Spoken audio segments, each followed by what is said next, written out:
Okay, hello. This is our video essay called In the Closet, The Connections Between Gender, Sexuality, and Religion in Transnational Cultures. This is my cat Rebecca. I'm Summer, and this is Sophie. Hi. So, we're going to discuss the presence or lack of religion, how it can influence the expression of sexuality and gender of men and women in heteronormative cultures, and affect cultural values.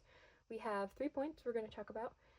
We have examples of religious waves in El Salvador altering male sexuality and gender expression. So we're going to be talking about how women's roles in religion are kind of boiled down to like a purely like sexual or like reproductive purpose, and how that's problematic and it reduces women's roles as well as reduces our understanding of the religions themselves.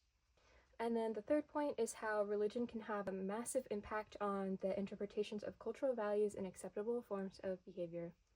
For our first point on religious waves in El Salvador, we have some quotes from Jose Leonardo Santos on his writing How to Change a Man in El Salvador. So our first quote talks about this reading that he takes from this author Alfredo Morand, and his reading is Macho's Contemporary Conceptions. So he kind of describes how exaggerated masculinity can be a presentation of personal insecurity and selfishness, and how that's really pervasive in the communities in El Salvador. But he compares this to positive masculinity, which is assertive and selfless and kind, and kind of lacks the toxicity that Americans would term it, of that exaggerated masculinity. And that is quoted on page 59. Faith will promote benevolent masculinity to women and has the greatest effect on converting men in their conceptions of masculinity. That's quoted on page 530. Do you have any thoughts about Yeah, I Santos? really agree with Santos's assertion that it's like a strategic action on the side of women who like want their men to act more in that sort of like evangelical Christian way than as opposed to like the stereotypically macho way. I really think it's so interesting how they compare the two masculinities as well and how they're so different. Like the exaggerated masculinity really is so pervasive, and it's so terrible. And we actually have another reading on it's this author called Kelly Reddy. Her writing is A Child Support as a Strategic Interest, and that's in the journal Gender and Development. So she talks about how the presence of machismo, even within a Catholic community, can be so like toxic in that culture of El Salvador. And it's so interesting because it's in the Catholic community, and usually in Catholic communities you have like you have one marriage that is ordained by the church. You stay married forever. You have kids. You support the work of God, and then you move on with your life or whatever. But unfortunately, in El Salvador, this is not really what's happening. So divorces or like common law marriages are actually really common, and so they have this agreement to be married. But sometimes these families are too poor to get married, like legally. So oftentimes you have a lack of paternal and financial support from these men who will often claim that the children that they fathered with these women are not theirs, and so they have no accountability in taking care of them. So there's actually some legal things that get involved with this in El Salvador. They actually have ways that you can do paternity tests and then force the father to show up in court and then pay child support. But this is actually very inaccessible to women who are impoverished there in El Salvador. So super interesting. Also terrible that the culture around this machismo idea really prevails and perpetuates these ideas of lack of paternalism and accountability. So it really sucks. It's like, oh yeah, poor people don't get married. Oh, but if they could afford a lawyer, then they can get child support. Like, yeah, that's Right? not happening. And in this article, it's actually cited that only like 1/3 of men will show up after multiple hearings, and like it goes up to 2/3 will after they've been like what's it called, like subpoenaed, basically when they're forced to show up to court.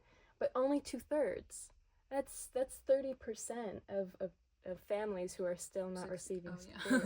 Yeah. Okay, so now we're gonna talk about Laurel Kendall's Shamans, Bodies, and Sex, talking about Korean women who engage in shamanism and how like shocked and appalled she was when one of her colleagues called it erotic dance. On page 513 of her article, she explores how the supposition that female dancing is akin to sexual expression. Like, why is that? Why is it called erotic dance? this is problematic because it disregards other valuable insights to shamanic rituals, and it excludes male trance phenomena, which that is not considered sexual despite doing the same thing. So she says, female engagement is approached through sexuality and reproduction, an impulse which may obscure other reasons, which I think makes it really problematic. It's our understanding of women's roles in religion and the religion itself. In comparison, like, because although those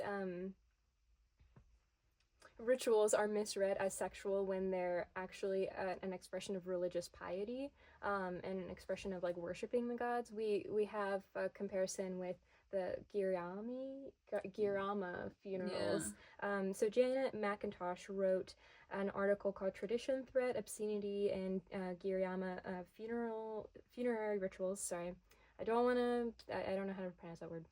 So it's interesting because these women in this culture, when a funeral happens, they have a funeral ritual and they dance at these rituals. And so, from our perspective, a Western perspective, we can interpret that as very sexual dancing, and they deem it very sexual as well. Right, and sing songs with sexual lyrics. Yes, very sexual lyrics like about screwing. And so on 498, I have a few quotes about how, like, there's one quote on 498 of McIntosh. It says, "Several women leap into the middle and begin to gyrate their pelvises, inching up to the others to stimulate sexual contact and intercourse. Normal decorum is abandoned. A 70-year-old woman grinds against a 30-year-old male song leader, while a young woman stimulates sex with her mother-in-law." So we see this like place where the normal rules of their society are completely abandoned, is devoid of any hierarchy of sex. And then we also see like contradictions. So there's two quotes where one, a husband deems it inappropriate for his wife to go dance with the other women, says it is disrespectful.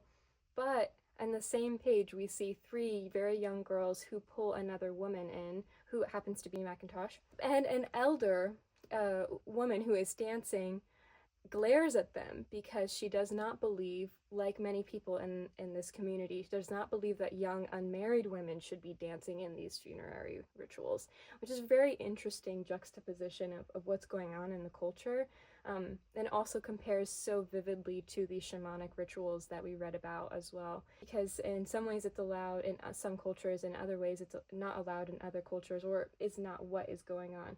So we really have to take into account the perspectives that we're looking from and view these things as they are. Right, and with the shamanic rituals, how they can be possessed by men, and in those like moments they've like transcended like what's acceptable for them as women to do.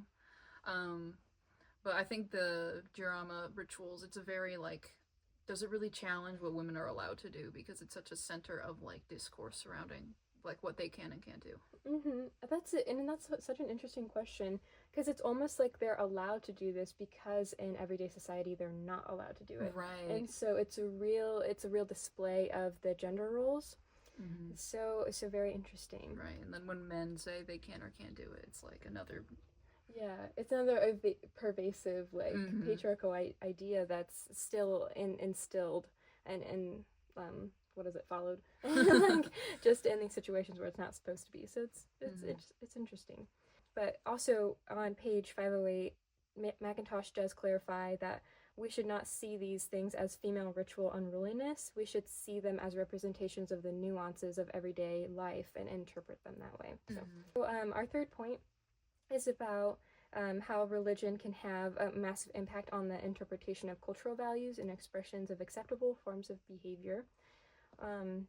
So acceptable sexual behavior for women is often very heavily scrutinized, and that's something that we should focus on as well. And when we're talking about the intersections of gender and sexuality and how we see that. Right, so we saw it a lot, particularly with the Muslim community. So Leela, my sister's name is Lila, so I think it's Lila. Abu Lugod, she's talks about the discourse surrounding the so-called Muslim sexuality, saying that she, as an anthropologist, would have to question this presumption, like the presumption that there's any Muslim sexuality at all. This is on page 299. Presuming that all Muslims across the globe think and feel the same way, which is, like, kind of crazy. Like we see another professor of religion at Boston University, Professor Kesha Ali, say in the Religious Studies podcast that it's impossible not to discuss this discourse on like Muslim sexuality, but the challenge is to find ways that have it that are productive and don't reinforce the power of certain discourses by contesting them. And we can see in another example of a Muslim interviewee of an Australian news network, ABC, saying like starting his discussion on Muslim sexuality by like trying to correct these misconceptions, which kind of muddying the discourse by having to already like overthrow certain like preconceived notions of what that is, and then it limits our understanding of like religious practices, especially Muslims. And in these different places, like he's from Australia, would have something different to say than Lila Abu Lughod, who studied in like northeastern Egypt. And I think those comparisons are so important on how culture can have a massive impact on that representation, but also understanding like broader ideas. But if I may, I'm going to connect it again to the Giriyama. So the beliefs in Malindi, that's the word they use in the article. So, but it's typically drawn from Muslim and Christian values as well. And so men are allowed to be sexually aggressive culturally, but women must resist until they cannot anymore to protect their modesty and decency. So if they give in too quickly, it's seen as a form of disregarding their decency and modesty, and can deem them immodest in their society based on their cultural values. They're constrained by silence even if they desire sex, and that's from Macintosh 503. I just can't.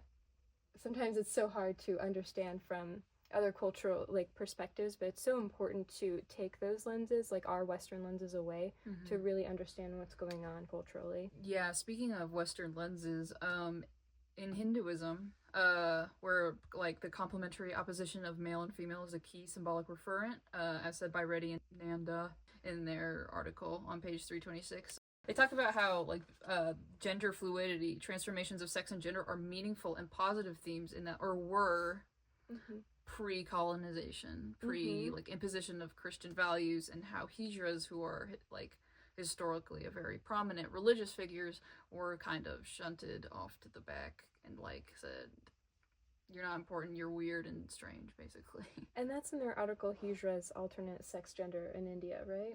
That is so interesting. The pre-colonial beliefs were so vastly different from what we see today, and they describe modernly how Hijras are consistently discriminated against, even in positions of government, and that they take away positions from women because they represent a group in the government, which is insane. Yeah, using so-called like progressive things like, oh, you're taking away from women. It's like you're supporting women, but actually like oppressing another alternate gender. So now the new predominant cultural beliefs are oppressive against this identity that has long existed in an area. So that's wild. Karen Petulis, I can't pronounce words, in her article for the Journal of Feminist Study and Religion, Illuminating Women's Religious Authority Through Ethnography, says that we have to study the power relation among gender and national identity and class. And we talked about class before with the El Salvador women, but we can look at another example of oppression by the Catholic Church if we look at northeastern Brazilian women, from Nancy Shepard Hughes' Lifeboat Ethics, how like these high rates of infant mortality among impoverished women were sort of made acceptable by the church, like saying like, oh, there's angels, they're being taken back by the saints, so it's fine. And how it like both comforted these women who were going through something like awful, but also like made it more normal and more acceptable for them to just like starve their children if they thought they weren't gonna make it. Because they're like, what is it, predestined to be a saint anyway. The Catholic Church kind of like encouraged this idea to allow children to die, which is kind of when you know. I think they like tried to roll back on that, but it was kind of too late by that point. Yeah, I heard like when we discussed it in like our class for this gender studies class, we found out that now, like modernly, it's not like that anymore. It's like it's really good. Like their what is it, mother mortality per thousand is probably better than ours. Oh yeah, literally, yeah. And then their child mortality rate, infant mortality rate has dropped like significantly. Like they don't have to have like 9 or so kids for 1 or 2 of them to survive. They can have like they can have they're like, one or two. where it's like if they're feeling frisky, maybe three, you know. In conclusion, religion is actively shaping the dominant views of masculinity and what it means to be masculine, but also femininity and what it means to be feminine. And religion can and will be shaped by cultural values now and in the future. It is also misrepresented by pervasive labeling of women's religious rituals as sexual in nature when they're not. Yeah, and it's important to not only like consider everything within the context of its own culture, but to take away our Western biases and view it with like as much of an impartial lens as we can. Mm-hmm. Especially away from Western ideas, like Kendall talks about in her shamanic rituals. Mm-hmm. Yeah. All right. Well, thank you for joining us in the closet. I hope you don't stay here forever. Certainly won't. All right.